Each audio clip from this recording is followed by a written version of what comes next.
এখানে অনেক জ্ঞানী গুণী মুরব্বী পীর মাসায়েখ যারা আছেন সকলের প্রতি ভক্তিপূর্ণ সালাম রেখে আমি আমার আলোচনা শুরু করছি।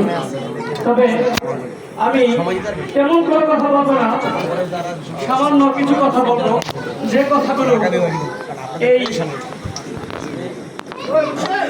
বিগত 5ই আগস্টের পর থেকে আমরা যারা এই মাজারপন্থী এবং পীর মাসায়েকের অনুসারী যারা আছি আমরা আমাদের প্রত্যেকের হৃদয় রক্ষা করা হচ্ছে একটি বিষয় নিয়ে। সেটি হচ্ছে আমরা সবাই পীরের যে এক একজন পীরের অন্তর্ভুক্ত আছি, তরিকাপন্থী লোক আমরা যারা আছি, আমাদের হৃদয় রক্ষা করা হচ্ছে যে বিষয় সেই বিষয় নিয়ে আমি একটু আলোচনা করবো। সেটি হচ্ছে আমাদের মাজার ভাঙা হচ্ছে বিভিন্ন বাংলাদেশের বিভিন্ন স্থানে আমাদের মাজার ভাঙা হচ্ছে। তো আমি সেই বিষয় নিয়ে একটু কথা বলবো সবার সাথে, সবাই একমত থাকবেন যাতে আমাদের এই যে যারা পীর মাসায়েকের অনুসারী আছি, আমরা যারা আশেকান জাকেরা আছি, আমাদের সকলেই একে অপরের সাথে ঐক্যবদ্ধ থাকবেন। যারা আজকে আমরা এই যে আমাদের একটি উদ্যোগে একটি সংগঠন হয়েছে বাংলাদেশ দরগা মাজার কমিটি, এই কমিটিতে যারা আছেন আপনাদের সকলের পায়ে হাত রেখে অনুরোধ করছি আপনারা সবাই ঐক্যবদ্ধ থেকে এই যে যেখানেই দেখবেন মাজার ভাঙচুর হচ্ছে সেখানেই প্রতিবাদ করে করবেন। সেই প্রতিবাদ কোনো অস্ত্র দিয়ে নয়, কোনো লাঠি নিয়ে নয়, সেটা হচ্ছে মানবতার ঐক্যবদ্ধতা নিয়ে এবং পীর মাসায়েকের যে ভাষা, যেই আদর্শ, সেই আদর্শ নিয়ে কথাবার্তা বলবেন। কারণ এই পৃথিবীতে পীর মাসায়েক যারা আছেন, অলিয়া উলিয়ারা আছেন, তাদের শক্তির ঊর্ধ্বে কোনো শক্তি নেই আমি মনে করি। এই যে আমাদের এত ক্ষুদ্র ভাবা হচ্ছে, আমাদের পীরের মাজারে হামলা হচ্ছে, আমাদের বিভিন্ন দরবারে হামলা হচ্ছে, এগুলো কিন্তু আমরা মানতে পারছি না, আমাদের হৃদয় রক্ষা করা হচ্ছে। কিন্তু আমরা এর বিপক্ষে যে আমরা লাঠি সোটা নিয়ে যে আমরা যুদ্ধ করে তুলবো তাও না। আমরা আমাদের যার যার পীর আছে, পীর মুর্শিদ আছে, সকলে তার পীরের অনুসারী হয়ে আল্লাহর কাছে সকলে প্রার্থনা রাখবেন যাতে এই কুশক্তি অপশক্তিগুলো যাতে আল্লাহ নিজে দমন করে দেন, ধ্বংস করে দেন। আমাদের একটাই অস্ত্র থাকবে, আমরা পীর মাসায়েকের অনুসারী, আমরা ইসলাম ধর্মের অন্তর্ভুক্ত, আমরা শান্তির ধর্মে আছি।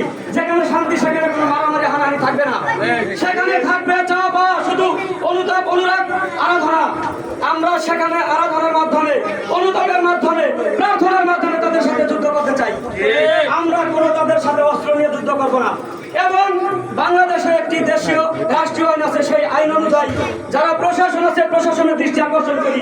এখানে প্রশাসন আছে কিনা জানি না, যদি না থাকেন তারপরে যারা প্রশাসনের সাথে সম্পৃক্ততা আছে তাদের কাছে অনুরোধ করে জানাচ্ছি, প্রশাসনকে সম্মান করে, এদেশের আইনকে সম্মান করে, আইনের প্রতি শ্রদ্ধা রেখে আইনের মাধ্যমে তাদের সাথে আমরা সংগ্রাম চালিয়ে যাব ইনশাআল্লাহ। বাংলাদেশ দরগা মাজার কমিটি যে আমাদের এখানে চালু হয়েছে, সেখানে যাতে কেউ কোনো দালালি না করে। এই মাজার কমিটির নাম ভাঙে আমি শুনছি অনেকে অনেক জায়গায় অনেক কিছু করেছে, টাকা পয়সাও দিয়েছে, এগুলো যাতে আর না হয়। আমি ছোট মানুষ, যদি ওই কথা বলে আমার মুখে মানে না, তবু আপনাদের পায়ে হাত রেখে আমি বলছি এটা আমাদের বদনাম। আমরা যাতে কোনো বদনামে পরিণত না হই, আমরা যাতে এই পীর অলিয়া উলিয়াদের সম্মান বজায় রেখে আমরা আমাদের তরিকা নিয়ম অনুযায়ী আমরা যাতে এগিয়ে যেতে পারি, সেই জন্য বাংলাদেশ দরগা মাজার কমিটিকে আরো শক্ত হতে হবে, সংগঠনকে সুসংগঠিত হতে হবে, সেই জন্য আহ্বান করছি। আমি আরো একটু কথা বলবো। দেখেন, এই পৃথিবীতে আমরা চিরস্থায়ী নয়। যারা আমরা পীরের লাইনে আছি, এইখানে যারা উপস্থিত হয়েছি, আমরা কিন্তু কেউ কারো আত্মীয় স্বজন রক্তের কেউ কিছু নয়। আমরা একে অপরের পরিচিত নয়, কিন্তু আত্মত্যাগের বিনিময়ে আমরা এখানে একত্রিত হয়েছি, কারণ আত্মার বন্ধন আছে সকলের সাথে আমাদের। এই পৃথিবী চিরস্থির নয়, এটা জেলখানা। এই জেলখানায় আমরা বন্দী হয়ে আছি। এই জেলখানা থেকে বের হতে হবে আমাদেরকে।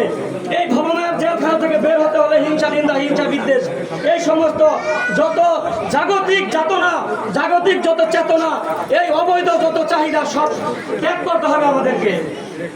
আমি বেশি কিছু বলবো না, সংক্ষিপ্ত বক্তব্য, যার জন্য আর বেশি কিছু বলবো না। তবে সকলের প্রতি ভক্তি রেখে, সকলের পায়ে হাত রেখে আমি বলবো, একটি কথাই বলবো যে আমাদের যে বাংলাদেশ দরগা মাজার কমিটি একটি সংগঠন হয়েছে, এই সংগঠনকে আপনারা সুসংগঠিত করে শক্তিশালী করে তুলুন এবং চেন অফ কমান্ড সবাই চলুন। কেউ কারো নাম ভাঙিয়ে কোনো মাজারে গিয়ে পয়সা উঠে খাবেন না, বরং সকলে এখানে দিতে আসছি আমরা, সবাই যাতে আমরা দিয়ে যেতে পারি, সকলের মনোভাব একত্রিত করে যাতে আমরা এই মাজার কমিটি এবং মাজার ভাঙচুরকে আমরা দমন করতে পারি, সেই জন্য সকলকে আহ্বান জানাচ্ছি। এই বলে আমি আমার সংক্ষিপ্ত বক্তব্য শেষ করব। এর আগে আমি একটি কথা বলতে চাই। আমি ক্ষুদ্র মানুষ, তবু আমি মাজারকে ভালোবাসি, আল্লাহর ওলিয়া উলিয়াদেরকে ভালোবাসি। যারা এখানে এসেছেন তাদের সকলের ভালোবাসার টানে আমি ঢাকা লালবাগ থেকে এখানে আমি এসেছি এবং সকল সময় এই আজকের ন্যায় আপনারা যেখানে আমাকে ডাক দিবেন, সারা বাংলাদেশের যে কোনো এই মাজারের মঙ্গল কামনায় আমি সেখানে উপস্থিত থাকবো ইনশাআল্লাহ।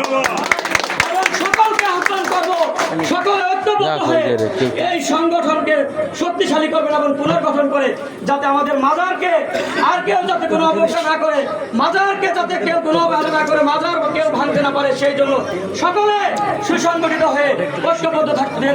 এই বলে আমি আমার বক্তব্য শেষ করছি। আসসালামু আলাইকুম ওয়া রাহমাতুল্লাহি ওয়া বারাকাতুহু। নারে তাকবীর, আল্লাহু আকবার, নারে রিসালা, ইয়া রাসূলুল্লাহ, ইয়া হায়দারি, ইয়া মাওলানা।